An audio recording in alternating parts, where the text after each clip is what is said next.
recording and I can't see us. I'm just gonna okay, there we go. Okay, welcome to this edition of the MMA Freakcast. I am Matthew Salzer. I am Edson Valenzuela. Today's Thursday, the 27th. Yes, and we are back after a few weeks. Apologies, I was moving, so I had to take care of that before I could get anything else done. No biggie. Don't apologize. Yeah. So, anyways, so what's new in the world of what's new? We're still recording. Yes, I know. Yeah. Well, there's been quite a few developments going on, and so the number one topic that I think we need to talk about is that what happened on this last weekend. So it was on a Sunday night. I don't know why the UFC decided to go head to head with SummerSlam, Yeah, it was SummerSlam. Yeah, in August. UFC decided to go head to head with SummerSlam. I don't know why they decided to go head to head with SummerSlam, but they did. But then again, it was a free one. Yeah, it was a UFC. That's probably why. It was a UFC fight night. They weren't losing any money on it. That's specifically why, probably, right? Yeah. It's like let's I don't know. People are already going to go to bars to watch SummerSlam. I have no clue. Yeah, so it's like let's just look at it as it is. So that's they went head to head. It was the first event in Saskatchewan. And the most significant thing was that Max Holloway versus Charles Oliveira. That was the main event. Yes, that was the main event. These are two guys that have kind of been flirting in and out of the light heavyweight division. Lightweight. Featherweight. They've been flirting in and out of featherweight. Haven't been able to really break into contention until. They've kind of been flirting in and out, but one of Oliveira's problems has been that he hasn't always been consistent making weight. He's one of the people who has those problems, and if you see him, he's a tall, lanky guy. So that's part of the problem there. So some people don't their frame isn't sort of it doesn't immediately cooperate with them as far as whatever weight they're trying to make. Robbie Lawler, I think, has been sort of a funky dude. Anthony Rumble Johnson has sort of been one of those guys that struggled before. I think Paulo Filo way back in the day. Yeah. I think it's something where they want to maintain a certain weight so that they could have an advantage, but also perhaps. But yeah, as you get older, as you get older, your body changes and stuff like that. So it's harder to be able to make weight. But anyways, he did make weight for this fight, but that's not why the fight was stopped. The fight, it was Max Holloway versus Charles. These guys trying to break into the possible title contention for featherweight, and the fight was stopped because of a esophagus injury to Oliveira. Mm-hmm. Apparently, an injury sustained while they were fighting. And it was stopped in the first round. Yeah, it was stopped in the first round, yeah. So, yeah, it was, that can, I mean, but problem is, and again, we did this last time, I didn't watch it. Yeah, well, and I didn't either, because it was just. So we don't know the details of exactly how it was that he was injured, and how uncomfortable it might have been for the spectators on hand. Yeah. But we did read that UFC released a statement afterwards that it was not a major injury. It was just a minor tear in his esophagus. Mm-hmm.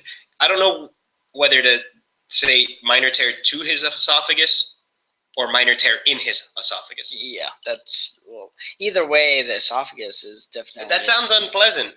But yeah. What's curious is, was it a choke or was it a punch to the neck? See, and this is something that we would have known if we watched it. But we're slackers. Well, that, and we're just not professionals. Yeah. We're not professionals in the sense that we're getting paid to watch this. Yeah. We're not paid to, follow this stuff full time and stuff like that, which hopefully is the end goal. I'd hope that would be the end goal. But that would definitely be nice. Yeah, but it's for right now we're just doing this for the sheer passion of it, and hopefully eventually in time we'll get to there. But another issue, this came up a while back.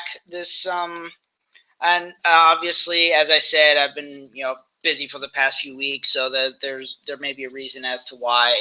But I thought this was something that should be brought up, and that was that a few weeks ago, the Nevada State Athletic Commission said that they're going to put a cap on.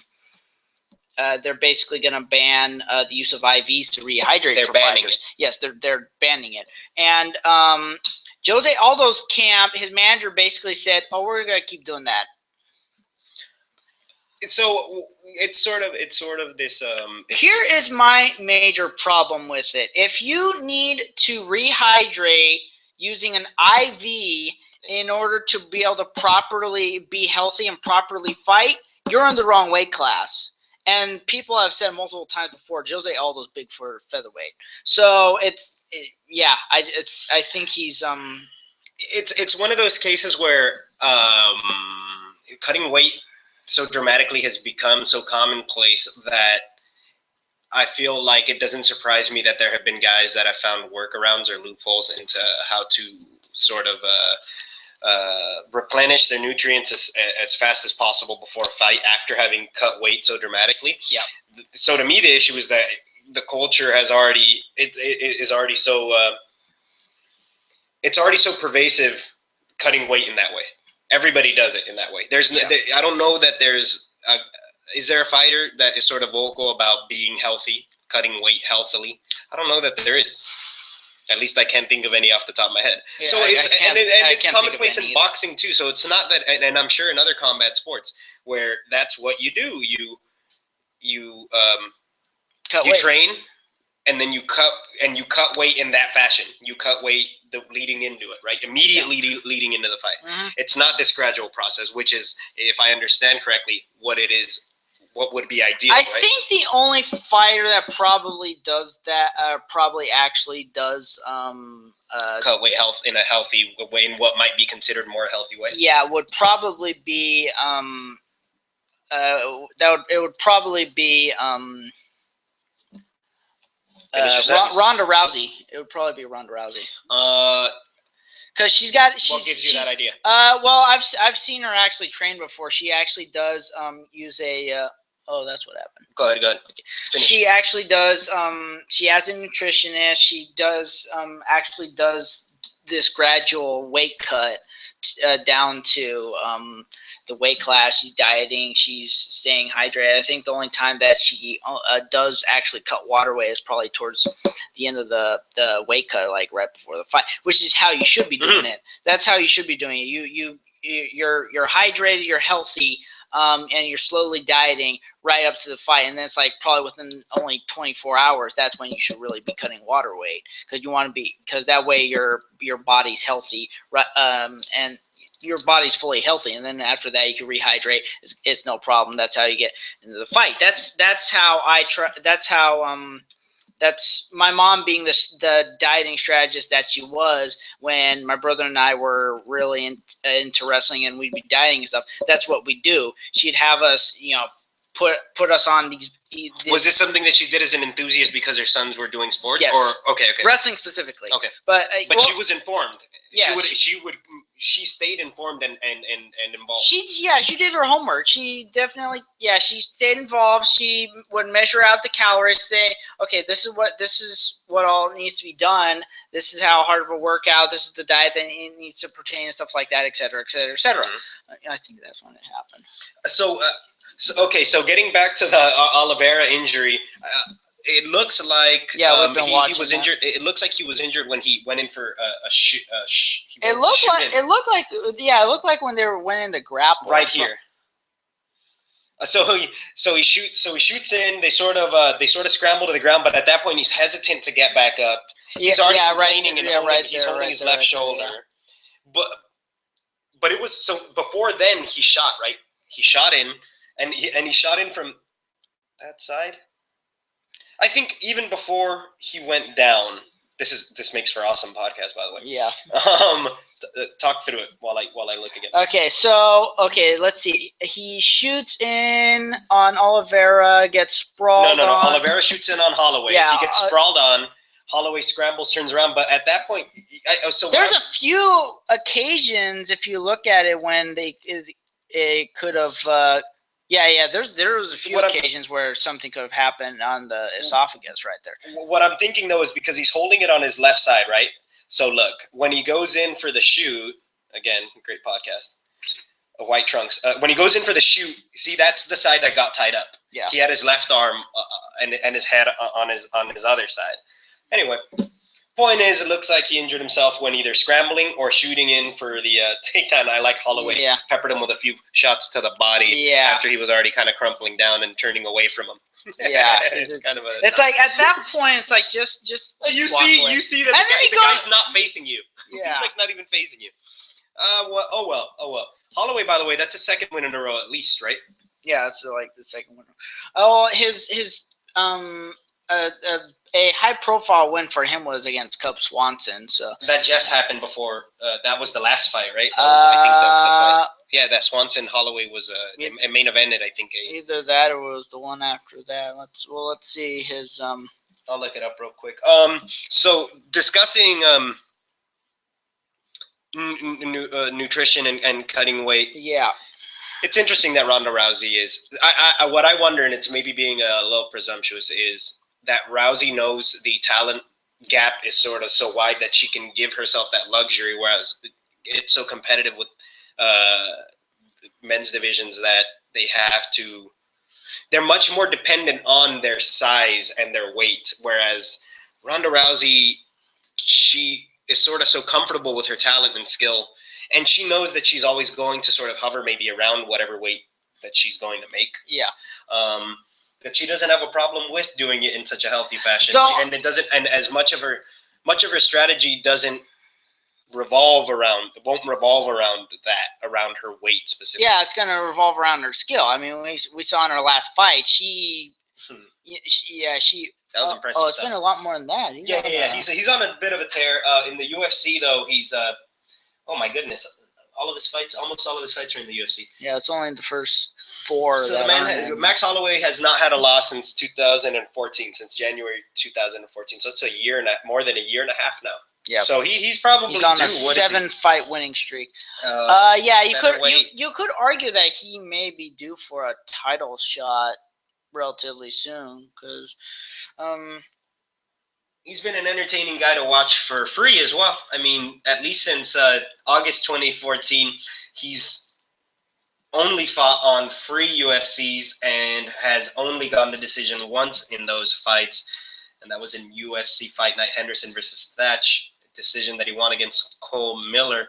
Otherwise, though, Holloway at least seems to have the goods. Yeah, for a title fight. Yeah, so I'd hope that maybe. Well, he's still considered a prospect, so maybe 1 or 2 more fights. He obviously, if you put him against a big name person like Chad Mendez or Frankie Edgar or someone test his mettle. Yeah. Then obviously, if he wins a fight like that, obviously you have to give him some kind of a title shot, whether that's going to eventually be against Conor McGregor or Jose Aldo, whoever wins that. 14-3 is a nice record, and he's a tall dude. He's a lanky guy. Yeah. He and Oliveira, I think, were matched up because they specifically have very similar frames. Yeah, very similar frames. And it's obviously regrettable that fight ended the way it did.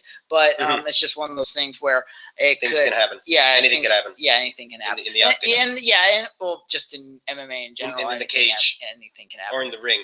Just in MMA in general, anything can happen. It's one of those sports where just anything and everything could possibly happen. Murphy's Law is almost either exists 100% or just is non-existent. Is one of those ways to look at it. Holloway, being his size, adds a nice variety to potential fights in that division. Right? Yeah, you get the bulldog wrestler striker, or no, the bulldog striker being Aldo. You get the technician, or rather, being McGregor. You get the technician being Aldo. And then maybe you get the sort of stay on the outside, jabby, Anderson Silva. That'd probably be sort of style, but maybe not as much punching power. Yeah, and then you would have the point fighter and guys like Frankie Edgar. Yeah. Yeah, and then Mendez would kind of be a wrestler. Yeah, wrestler. Bordering on one-dimensional these days, huh? Yeah. Well, the thing about Edgar though is that he does kind of he's got a wrestling base, but he concentrated a lot in his in his striking and boxing. Yeah, striking and boxing specifically. So, but anyways, yeah, getting back to that, we keep getting off topic. Getting back to the health issue. We were talking about Ronda Rousey. Another person that I would point to on the nutritionist side, Mike Dolce. He's the guy who he recently sort of came out criticizing that practice widely. Yeah, the huge weight cutting. Yeah. Well, yeah, because he's the guy who has all these fighters on his client list, and he's helping them, cut these massive amounts of weight, and he will actually tell fighters, if they're, the weight class they want to go to, they go too much weight, he won't help them cut that much weight if he feels that it's unhealthy for them. So, yeah, and actually recently in his fight with Korea, Dolce was in Rousey's corner. So, yeah, he's helping fighters like Rousey. Who else was on his payroll? Let's see. There are fighters on his on Dolce his specifically client list. Being a what is he? He was formerly a fighter, but he is a nutritionist. Okay. He's a nutrition coach. That's what he is. He can help, he can help all of these fighters cut huge amounts of weight. I think Rampage Jackson was on one point on his client list. Thiago Alves, and this is who helped out in the past. So this is who Mike Dolce is who let's say the top fighters will want to go to because they know that they can cut. They hopefully know that they can cut more responsibly with his help. Yeah, Johnny Hendricks, back when he was weighing around like 210 and cutting down to featherweight, he was the guy.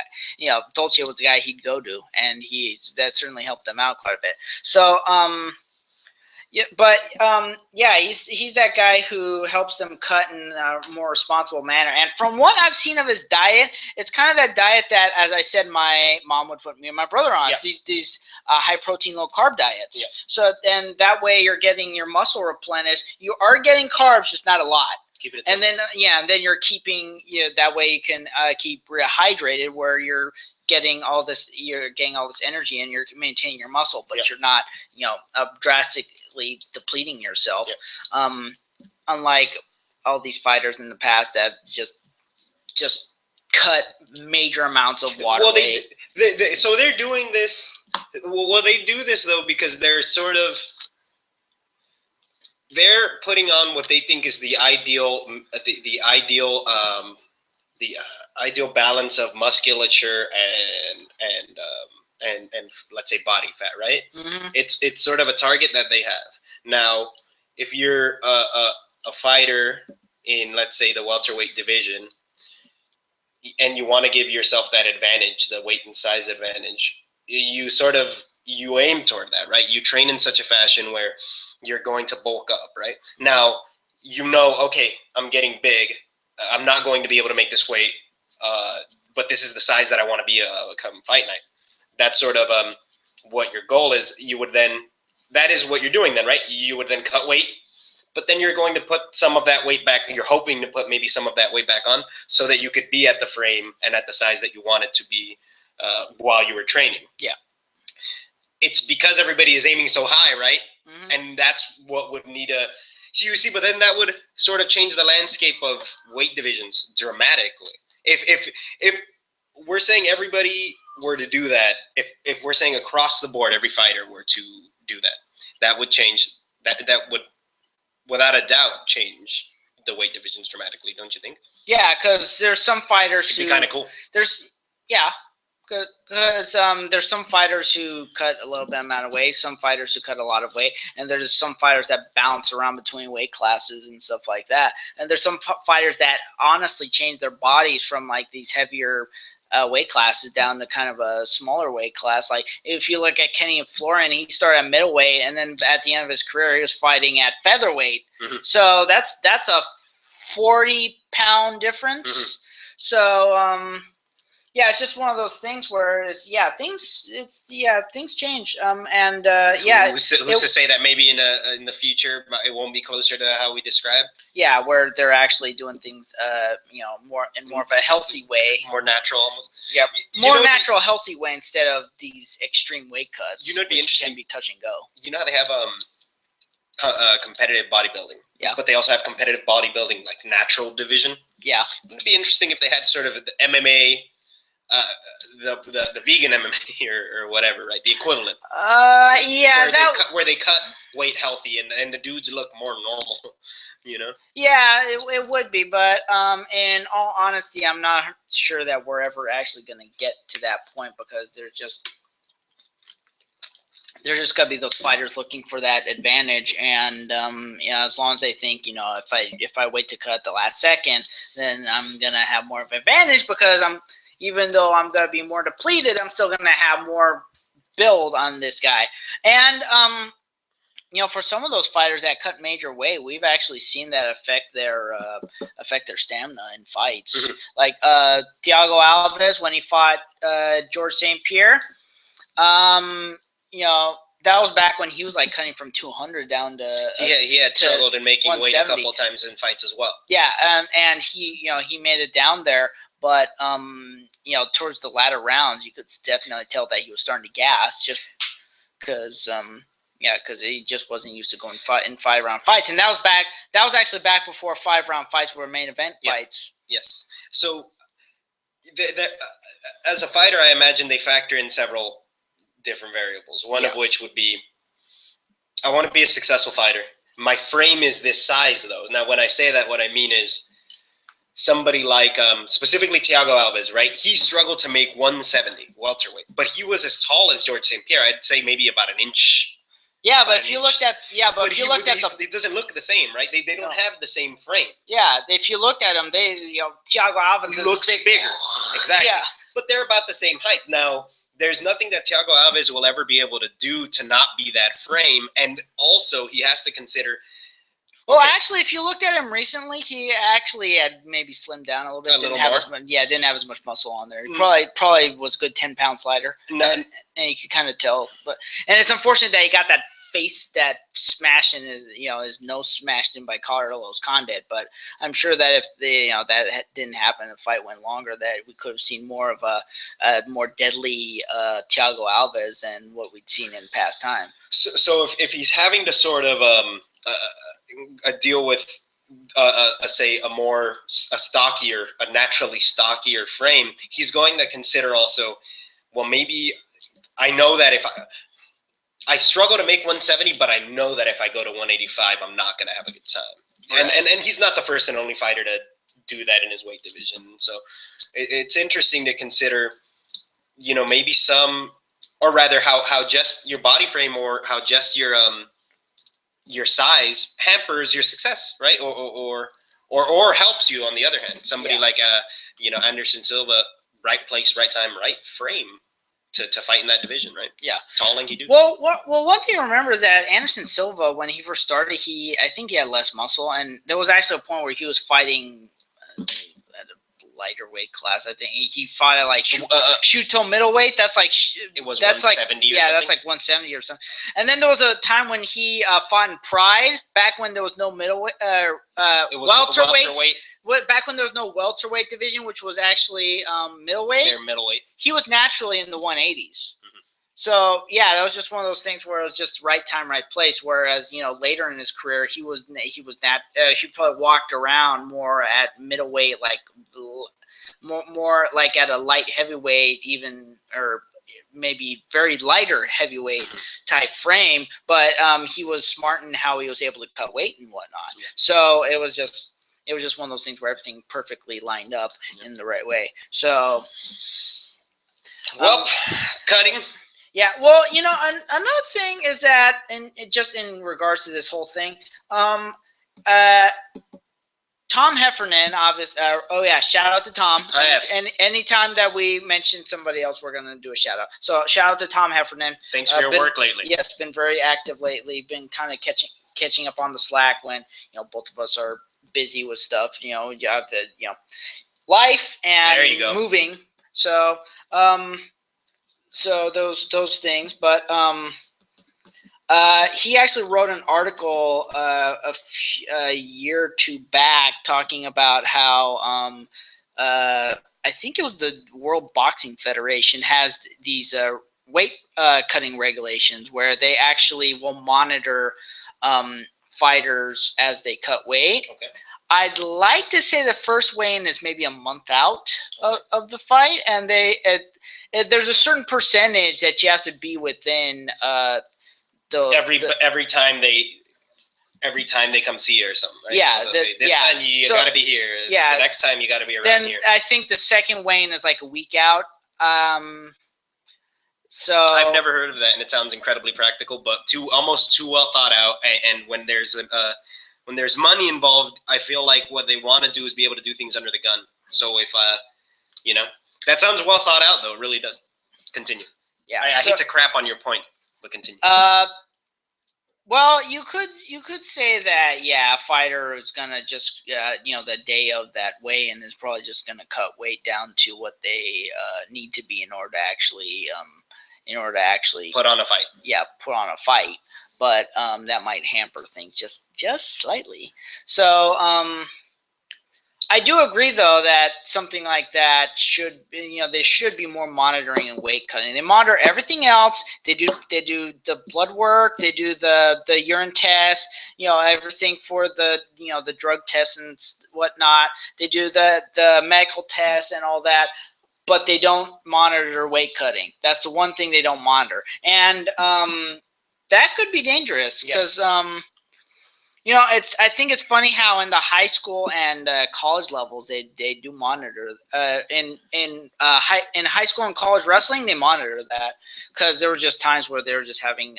They wanted to make sure. There was actually a time where there were actually a few different deaths because as a result of that, so they actually started monitoring that. And I would have thought that death with the Shuto Brazil fighter a few years back would have. Also raised the red flag or two. Yeah, but sadly it doesn't seem like it did. So, not to mention that was in Brazil. Unfortunately, you can't monitor everything in Brazil. The Brazilian Commission just isn't going to have a lot the budget because they barely have. The Brazilian Commission is very new. They're not going to have the budget they barely have the budget as it is just to put on those events. They're not going to have the budget to do weight cut monitoring. Yeah, there's no way to control what international athletic bodies are going to and how they're going to run or what standards they're going to have because oftentimes they're sort of established around whatever norms are. Just because belong to that culture. just because you could maybe do that in like stateside, maybe, but even Canadian, because the Canadian commissions and the U.S. commissions. We've always sort of the U.S. I feel like has always been sort of the Western world in sports has always been sort of the trendsetters, right? The standard upon which the other commissions, once they sort of begin to civilize themselves, will model themselves after. But I'd say it's not. I want to say I remember that there was a news piece on one of the HBO sports shows about weight cutting, and I'm sure there's starting to be some more attention being, more light being shed on that topic. But how would I say? Performance-enhancing drugs is the more glamorous and more sort of romantic one to go after to talk about. People love talking. Well, because people are because those are being developed almost on a daily basis, and then to counter that, there's also these methods to try and develop testing in order to detect them on an almost daily basis, kind of like how technology is developing on an almost daily basis. It's just one of those things where that's where the development, and it's pervasive across all sports too. Yeah, it's not just MMA; it's every sport. Yeah, and that's where they're gonna keep monitoring. When it comes to something like weight cutting, that's specifically only in combat sports. Yeah, that's only specifically in combat sports. They're not gonna concentrate on something that's so specific. Not yet. Once everybody gets tired of talking about all the other stuff, or once everybody sorts out the other stuff, we'll start dealing with. Hopefully, they could start dealing with issues like cutting weight. in a healthy fashion. But not everybody agree, But then you get into discussions like maybe not everybody agrees with Mike Dolce. Maybe there'll be some other nutritionist out there who goes, "You're full of bunk." Right, I'm the guy who knows how to get a fighter to cut 20 pounds in a day in a completely healthy way. Who's to say that he's not full of crap? But who knows if who that guy's out there, and then eventually, yeah. So that was that whole weight cutting issue that was kind of grouped into that, and then we also talked a little bit more about the. Well, Jose Aldo sort of holding up the middle finger to the commission as well, right? In other words, yeah. Well, and like I said, he it's not just him. His Nova Noon Yao teammates are kind of also guilty of that because Renan Barao kind of also does that. He's kind of light for the division, and honestly, I don't know if he just had a bad weight cut, but you could kind of tell in his recent fight with TJ Dillashaw, he was kind of gassing early. So. I don't know. You never know. I don't know. Maybe it's time to consider a different weight class. The problem is those guys that Nova Uniao is one of those close teams where they don't want to fight each other. It's kind of like the scrap pack. Yeah. They don't want to fight each other because they almost consider themselves brothers. They don't want to fight. They don't want to go up in a weight class and have to fight each other because they just don't want to.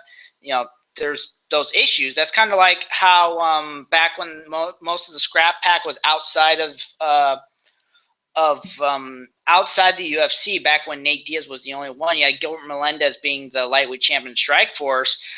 Shields and Diaz are just always going to be natural welterweights. Yeah.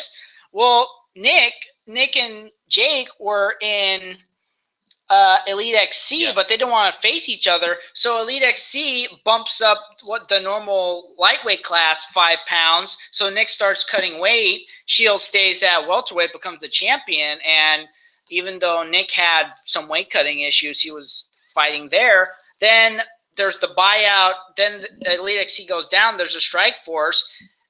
Nick and Jake come over again.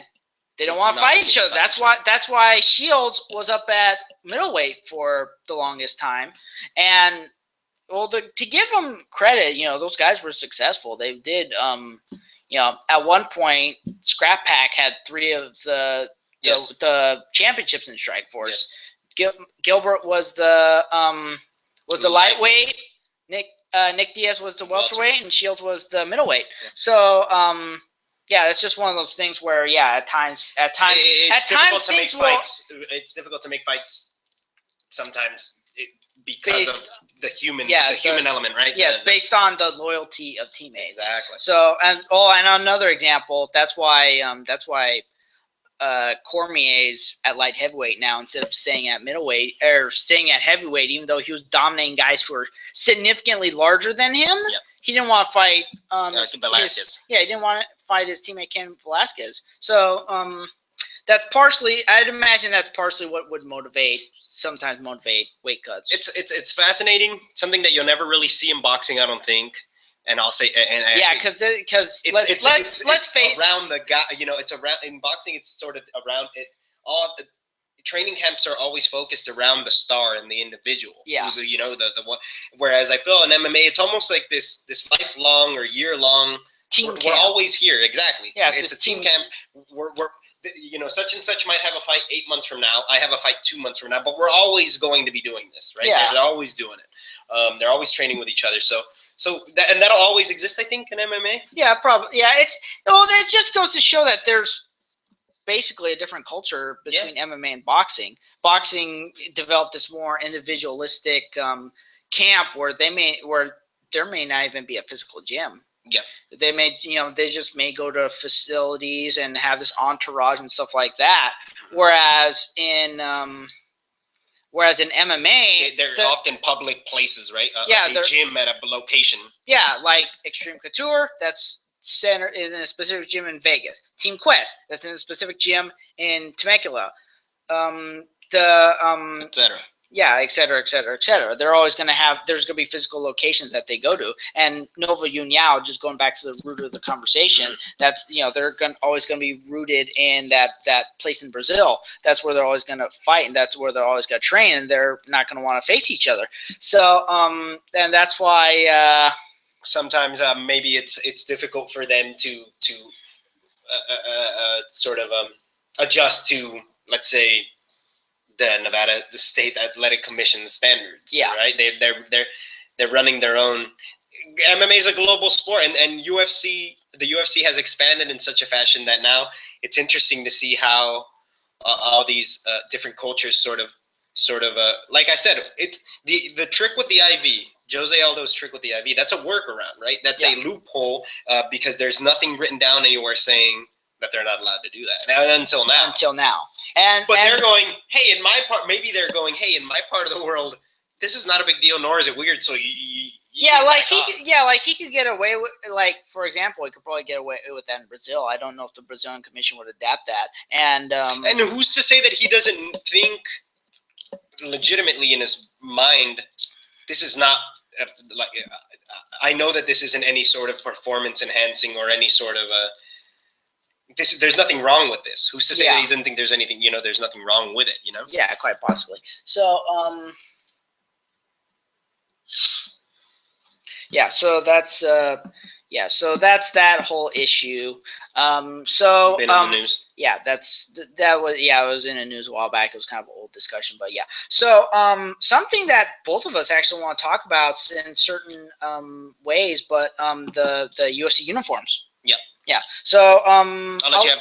What do you think? Well, the thing I want to talk about is that is kind of a little bit older, but it's also a little bit more applicable. I've over time I've kind of observed the uniforms. When the first uniforms came out, I thought they were dull. I thought the UFC. I remember talking about that. What was it? UFC 189. The Verdum event, maybe.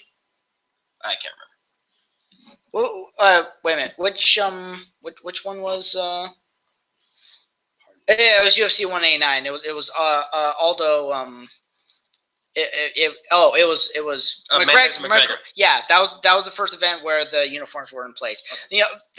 Uniforms in that event, I thought they were dull. I thought there was just an extremely plain and basic. Yeah, plain and basic design, except for Robbie Lawler's and some of the main eventers, because they had the simple addition of the monster icon onto just those dull uniforms, which just made them look just slightly better. After watching over time, and maybe it's also because of the variety that I've seen in the women's uniforms, but they're growing. I think it's more touch and go. It just depends on the fighter, depends on uniform, depends on the design, because they all the uniforms, they have different coloring with the names, and I just think it depends on the design of the uniforms, depends on if it's a female fighter, the preference of the top. So it's not something that you're willing to completely write off yet, even though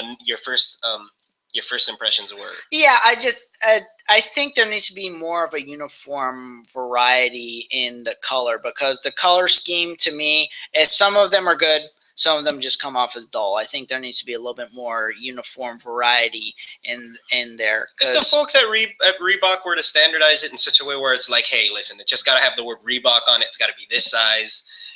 And maybe you're not allowed to use these colors. Otherwise, go crazy. That would be cool, right? Yeah, that would be. But and of course, like I said, they are planning on redesigning it a few years down the line. Mm-hmm. It'd be interesting to see maybe if they redesigned it based on the observations of or recommendations of the custom. They could customize it, like, if a fighter can still customize it. Yeah, allow more customization aside from just the names. Yeah. And then I think that would, and based on that might help. That might help. Some public opinion. And I feel like it wasn't, it's always neat in combat sports to see fighters with sort of their unique or individual style. Yeah, allow them to do some more individualistic stuff. Like one of the big complaints that I heard early on came from Felice Herrig, who, as we know, can be a little bit of can be a little crazy and can also be a little bit of, I think someone used the word exhibitionist because she does like to show off her body to a degree. But one of her complaints was that she liked to do the individualistic diversity uniforms in her uniforms and how the sponsors were directly responsible for that. I remember one time she showed up to the weigh-ins in a schoolgirl uniform. It's sort of it's a playfulness, right? That you can have, and that they've sort of eliminated now. Yeah, she can't do that anymore. So I can't. And there were the obvious complaints, like I'm not gonna sponsors are dropping me. Obviously, if they're fickle sponsors and they want you in there to just get their name out in the first place, yeah, they're gonna drop you like a bad habit because they don't. What else you got to offer? Yeah, they don't care as much. But for I actually read somewhere, Rampage is not that affected by the and his return to the UFC is not that affected by the Reebok deal. By the Reebok deal because his sponsors are keeping him. He's got big name sponsors. They're all keeping him. They don't care about even if he can't brand himself in the ring. In the octagon. Not in the octagon, but they could use it for all sorts of other anything else. Yeah, and like another example, Ronda Rousey, her fight. I don't know if you did you watch UFC 190? Probably not. So UFC 190, the prelims, they were plastering her Metro PCS commercials all over the place. She was in an octagon, all Metro PCS in the commercial. So yeah, it's for someone like her, it's not gonna be a problem because they're just like they'll get it in other ways. Yeah. It's not totally dependent on Reebok being the only person or Monster being the only one or et cetera, et cetera, et cetera. It just depends on the fighter. If you're a bigger name fighter, people know you. Then the brand, then whoever's sponsoring you. You have more security. You likely will have more security. You have more job security. Yeah, basically. But if someone like Joe Schmo's Radio Shack, then obviously they're gonna be like, okay, it's a waste of time because we can't get the name out there. So they're gonna drop you, and then So of another note, so with a criticism with the uniform, I saw a picture of Jessica Ai right after her fight with Miesha Tate. She was lying on the octagon. Her sports bra hiked up to the point where her nipples slipped. Oh, no. I actually saw the uncensored picture. It was on Facebook. Yeah, you did. Oh, my goodness. I hope that got flagged.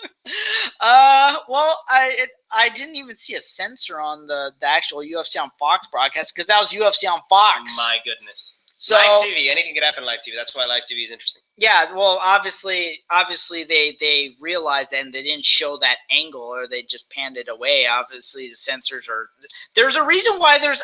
My understanding is from the actual live feed into the what's it called? The control room or studio or something. Yeah. Well, into the actual broadcast, there's a slight delay.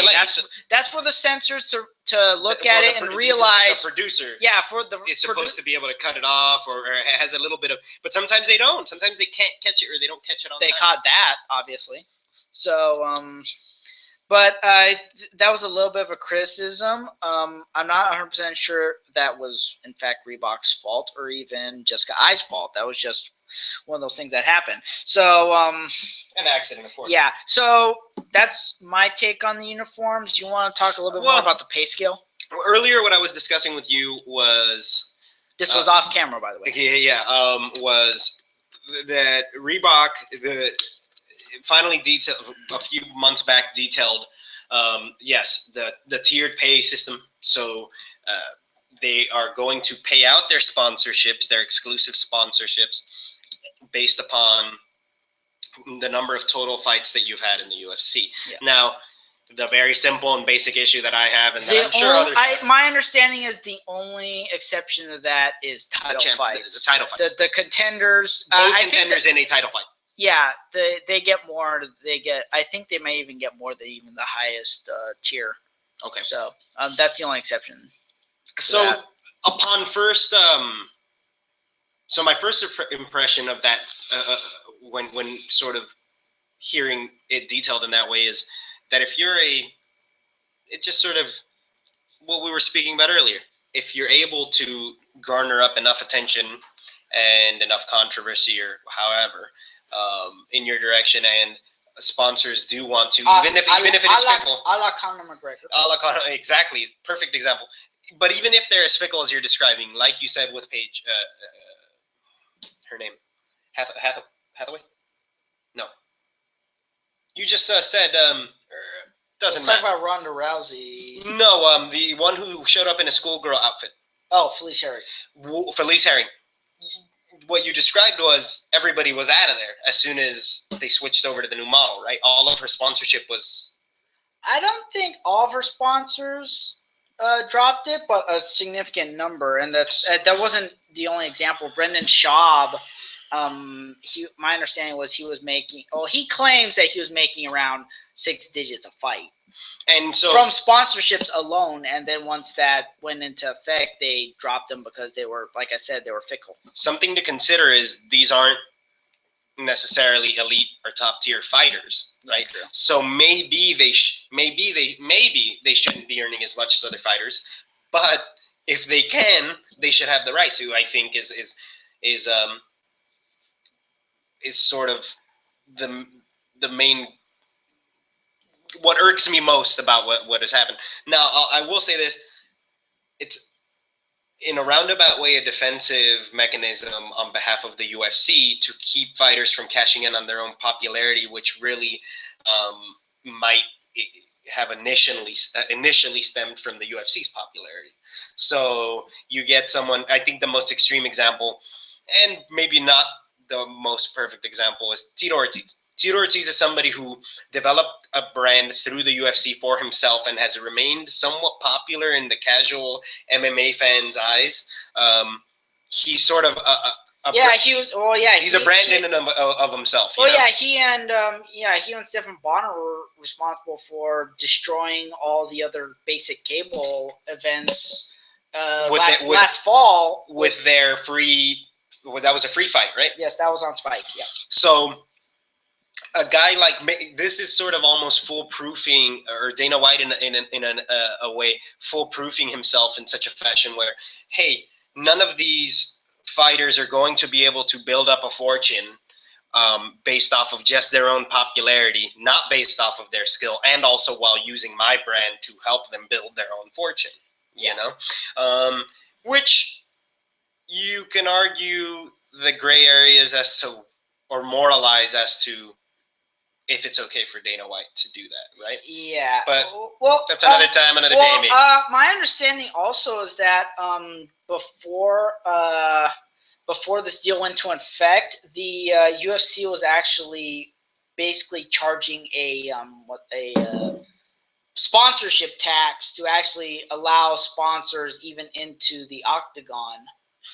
They basically said you need to be able to prove that you're going to pay, because apparently there's been these scandals in the past where fighters appeared on banners or sponsors appeared on banners but didn't pay up front and then just never paid. Didn't pay the UFC their tax.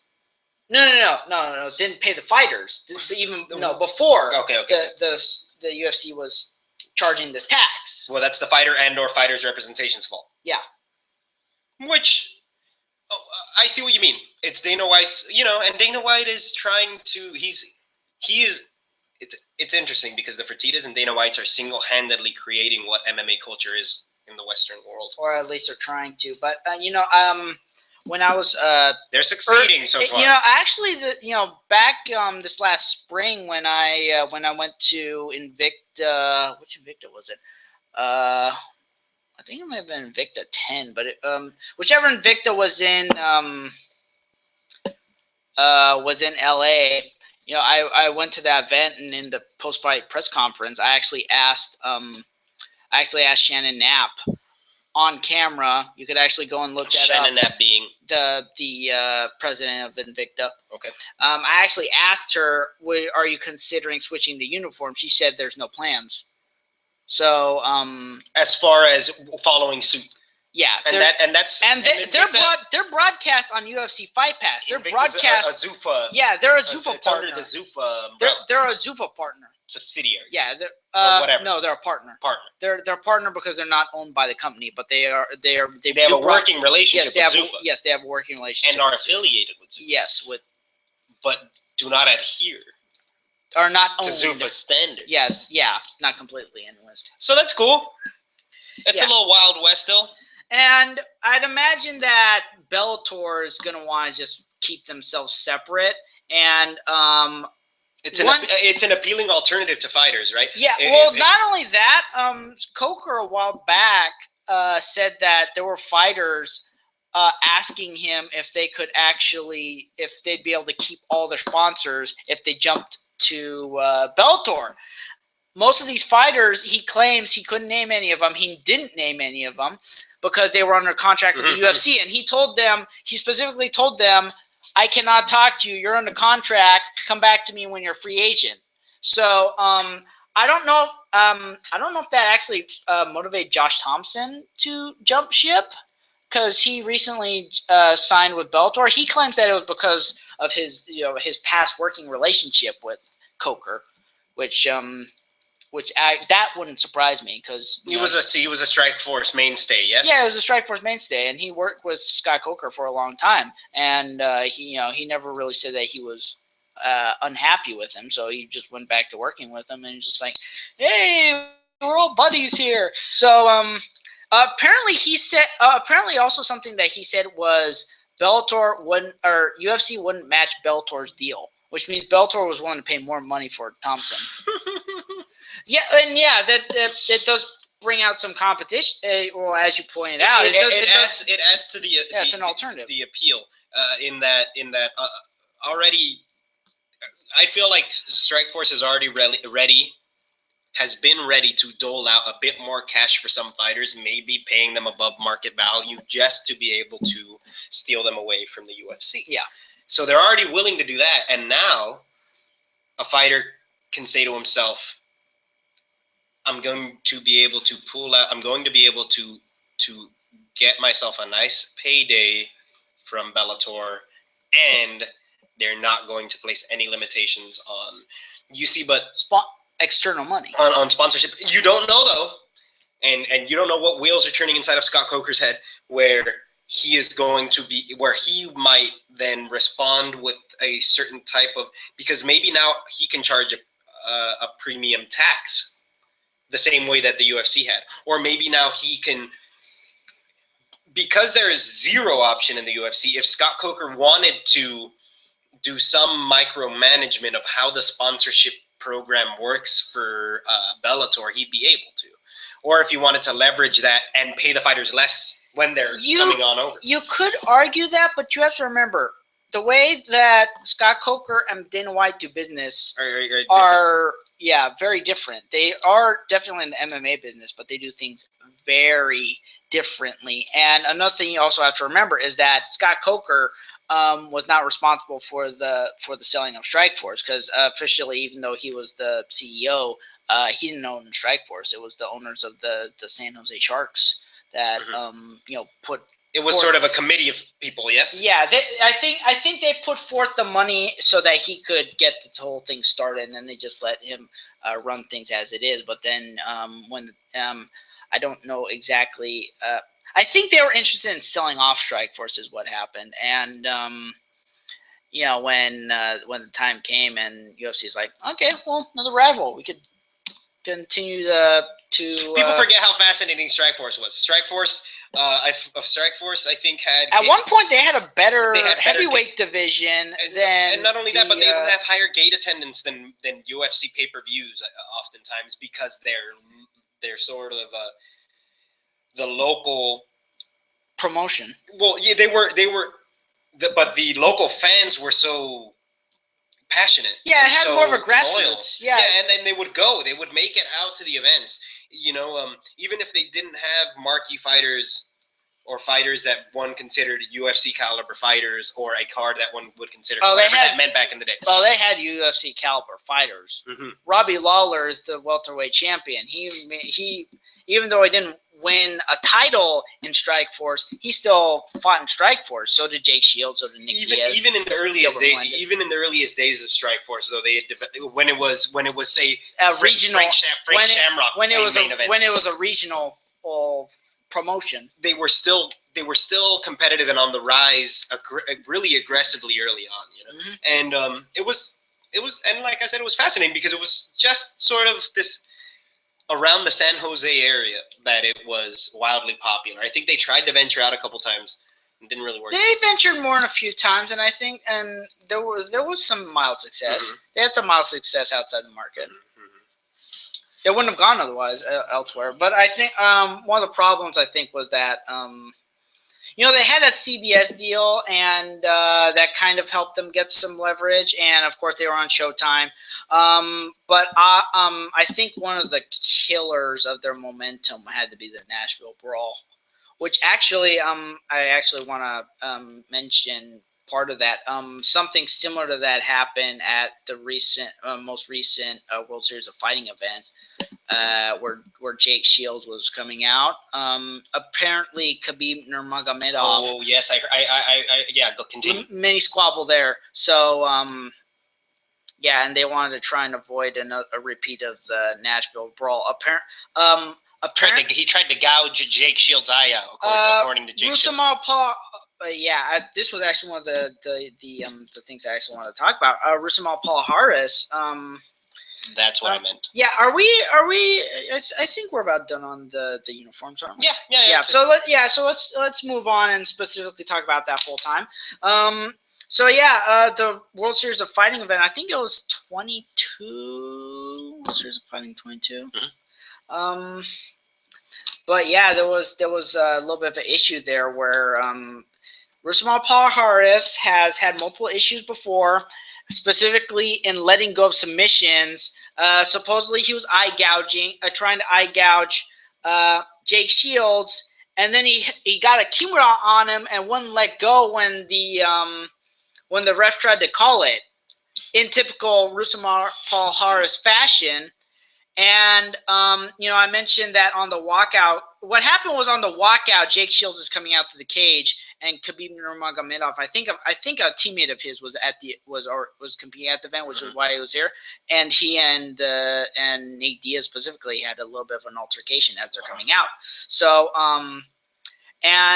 this all happened right before the Ronda Rousey fight, because it was that same weekend. They're trying.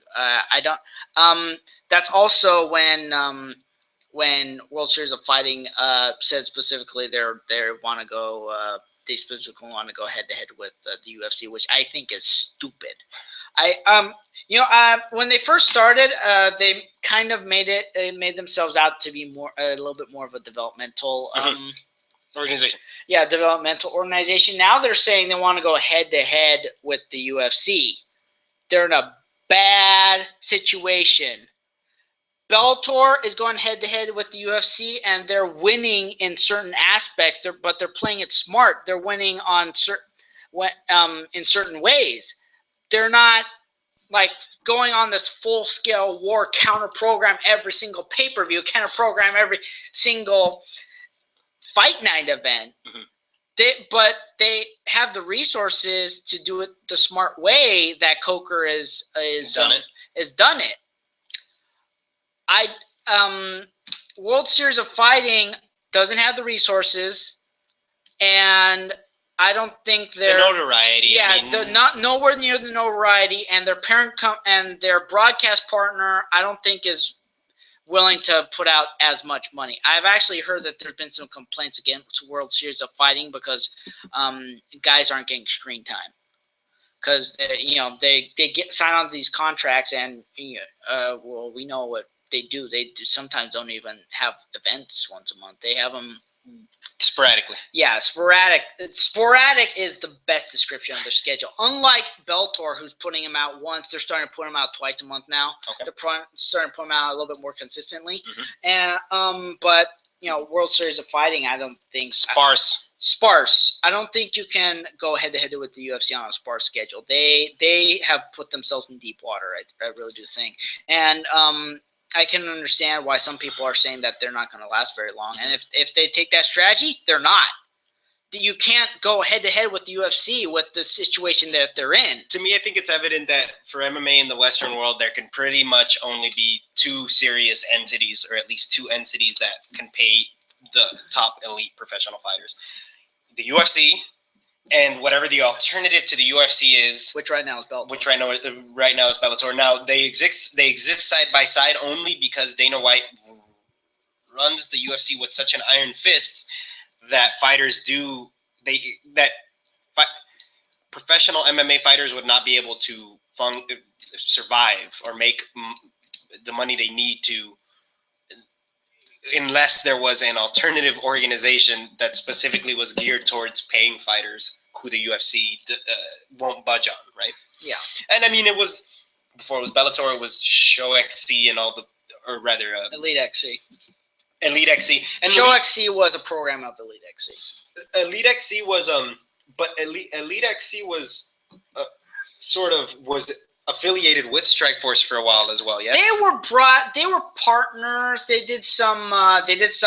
co-promoted pay-per-views together at times. So Elite XC as an entity was sort of the alternative. Yeah, but they were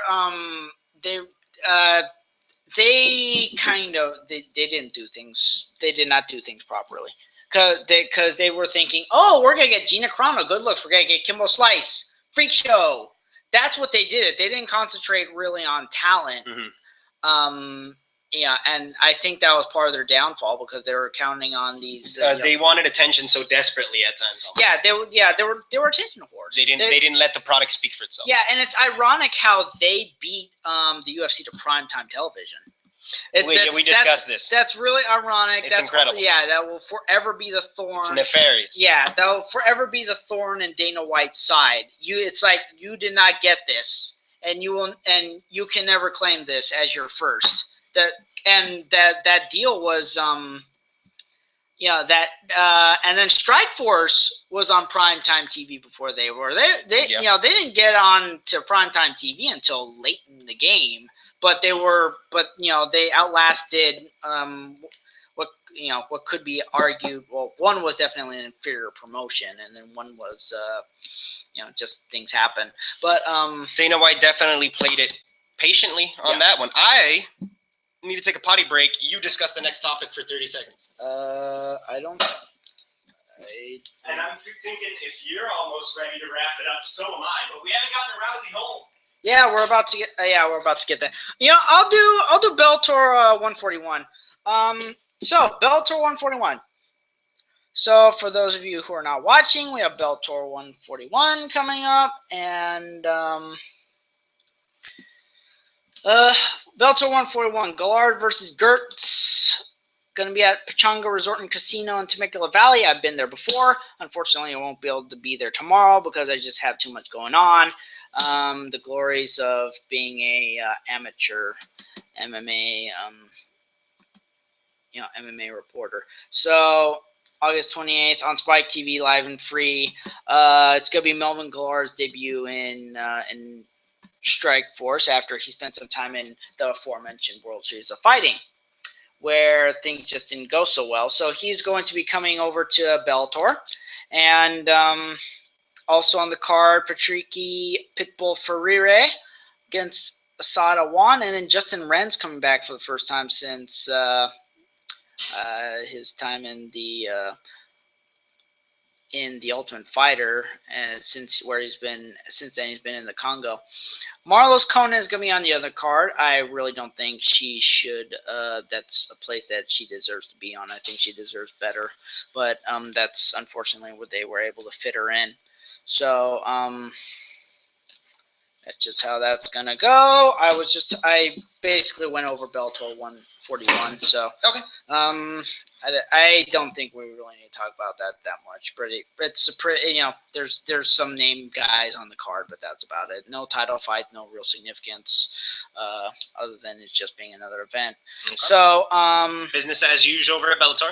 Yeah, business as usual for Bellator. It's one of those in-between cards where they're trying to do stuff. But, next month is their big one where they're doing that co-promotion with Glory. It's the Bellator 142 Dynamite show. Oh, wow. Which basically, the name definitely, the name is pretty obvious. It's after those huge Dynamite shows, the huge Dynamite cross-promotion shows that Fighting and Entertainment Group had, where there's kickboxing, there's MMA, there's anything and everything going on, and it's this big event.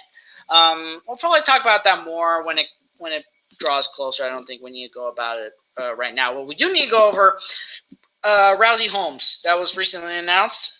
A lot of people had a lot of opinions about that.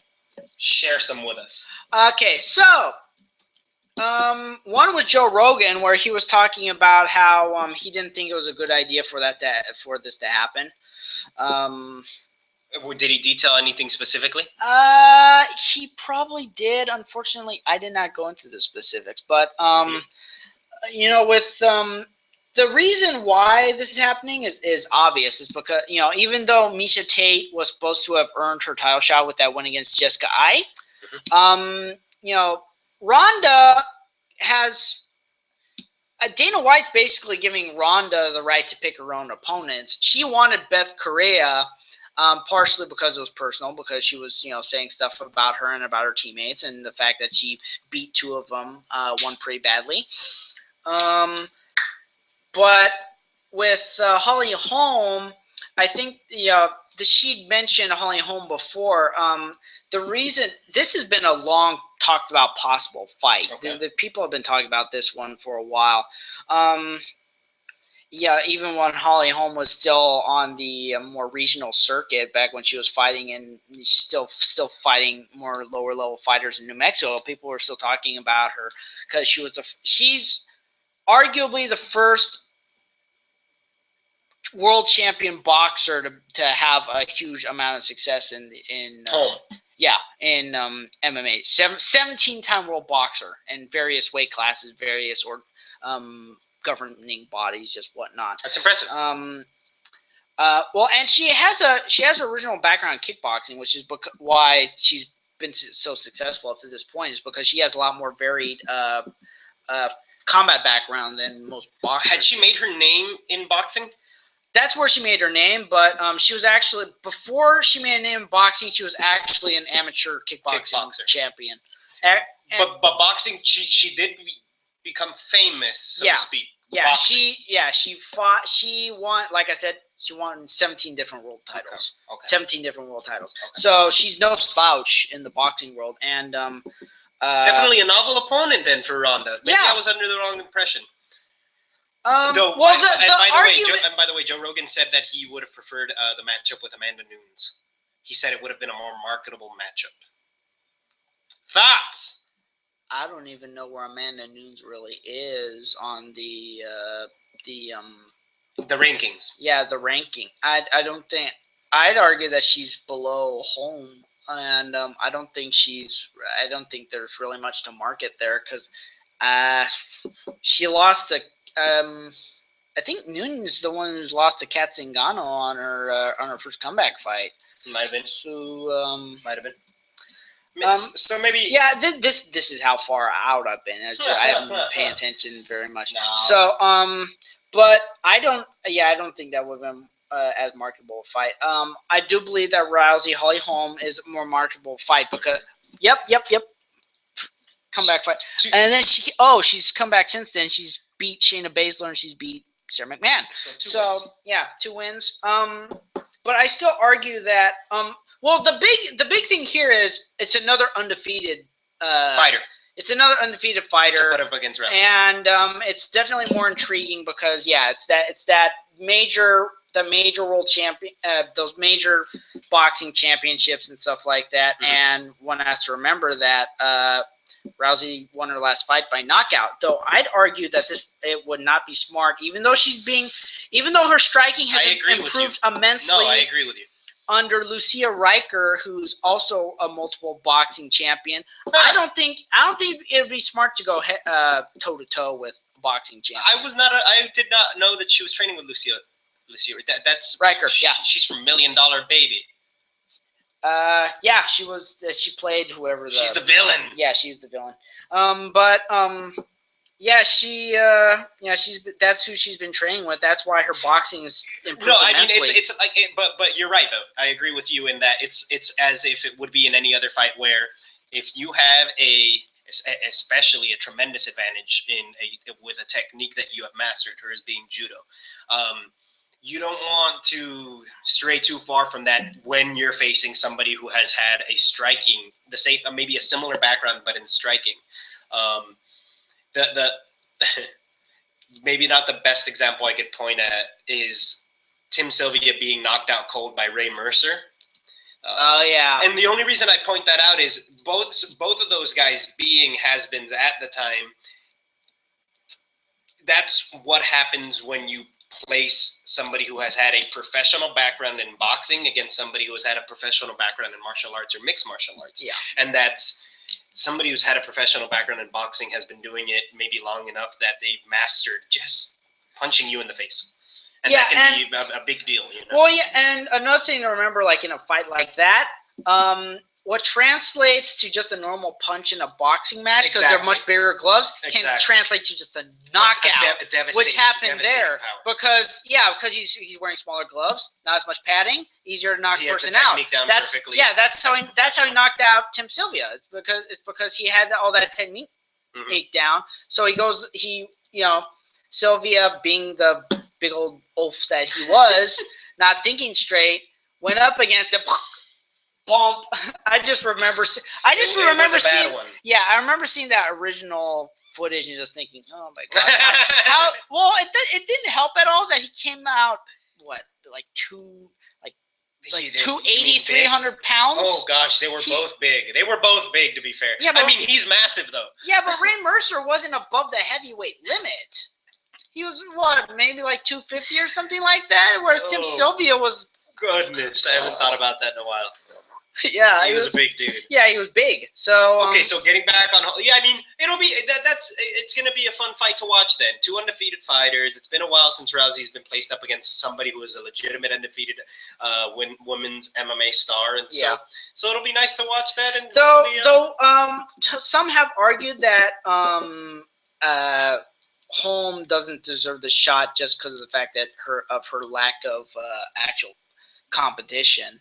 Which, well, I'm thinking arguing Rogan's point. I'd say that I might be able to take the side that maybe Holm is someone who is, immediately upon arrival, good enough to be a. You never want to gamble, but I would say that it's probably safe to assume that Holm would have been able. And I don't know how much she has fought in the UFC so far. How much is she? I think 2 fights. You could probably feed a couple of more less skilled fighters and have her eke out easy victories, and that makes her look even better. And then you place her in a fight against Ronda Rousey, and it looks so much better because she not only is she undefeated, but she's already plowed through, et cetera, et cetera. Like I said, though, you don't want to gamble because in MMA you might not want to gamble because in MMA anybody could submit her at any point, and then the luster of that main event goes away immediately.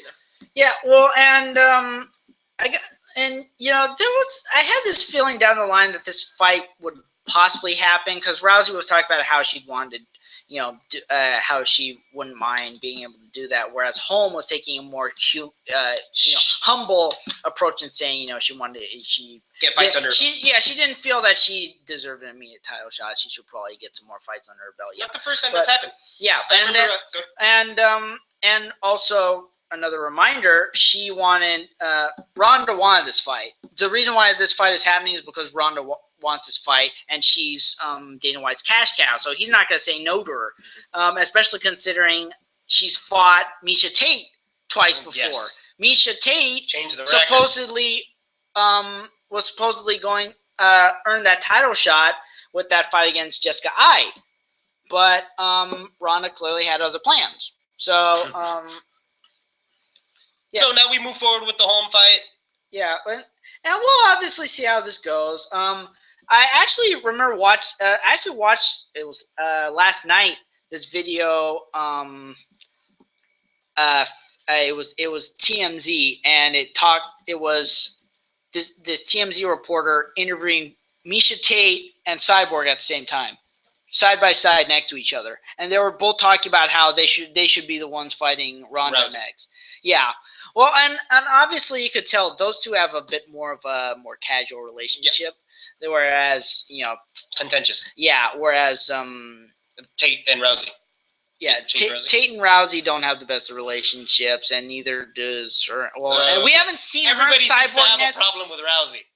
Yeah. She's skilled and kind of a loudmouth, and she likes to have fun, so she says silly things. Yeah, it's hard to tell if she went to the WWE if she'd be a heel or it'd be a face. Excellent. Oh God, let's not even talk about it because it would be so good. Yeah, that's true. And you can tell that she's into it.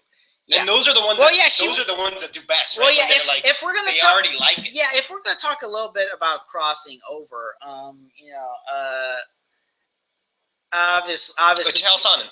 Well, he hasn't made the crossover just yet. I was gonna talk a little bit more about Rousey. Obviously she appeared in at WrestleMania last year. Yeah, WrestleMania last year, and she had that little confrontation between where she was on the side of the Rock, opposite Triple H and Stephanie McMahon, and of course teased the armbar. Yeah, teased the armbar on Stephanie, and also judo through Triple H. Yeah, regardless of how staged that is, to judo throw a 200-something pound man when you're like Triple H is a big dude. Yeah, he's a big guy, and for her to actually do that even with help, where he was stumbling forward and he always got the momentum, that's not easy. No, it's a magical moment. Yeah. So, but that's just what. Honestly, what I imagine happening. I imagine the Bella twins, hypothetically speaking, this is how I would book it if Ronda Rousey were to make her WWE actual debut. You're the booker, go. The next, what is SmackDown's the next program. So next program, it would be the Team Bella, the Brie, Nikki, and Alicia Fox. They're out there, and who owns the title right now? I'd like to say it's Nikki. Yes. Nikki owns the title. She's out and yapping. Yeah, yapping. And then all of a sudden, music. Yeah, Ronda's signature music comes out.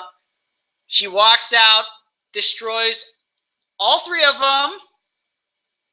Setting up, this sets up the rivalry. Yeah, either that or like what happened with Paige, she challenges Nikki right there to a title fight. Got it. And just destroys her and wins the title. And in her debut. You'd have to hold on.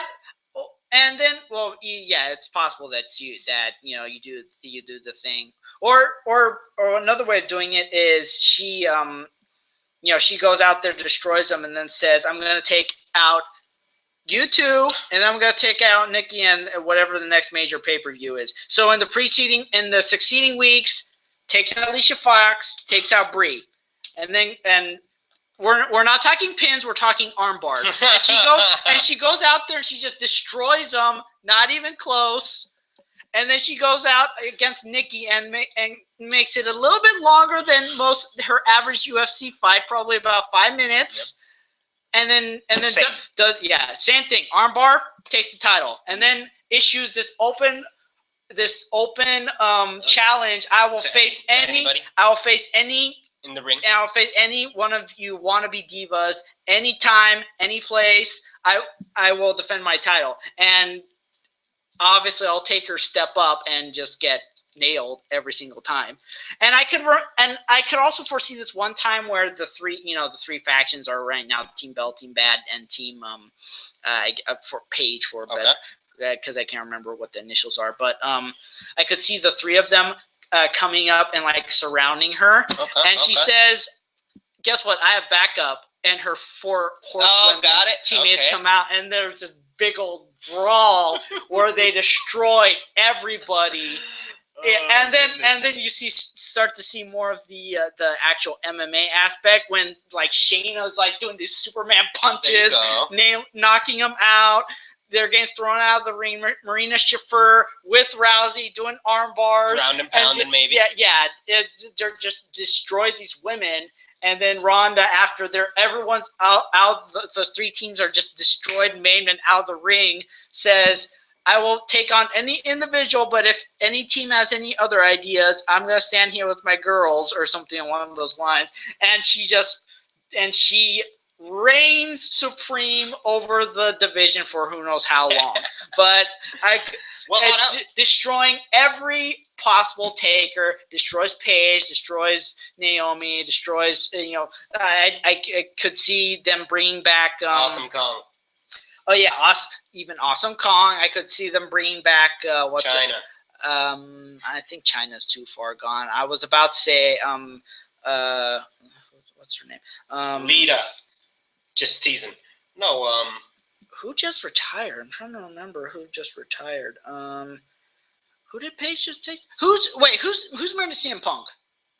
AJ Lee. Yeah, I could see them bringing back AJ Lee, and of course she has that crazy personality. Yeah, the alter ego.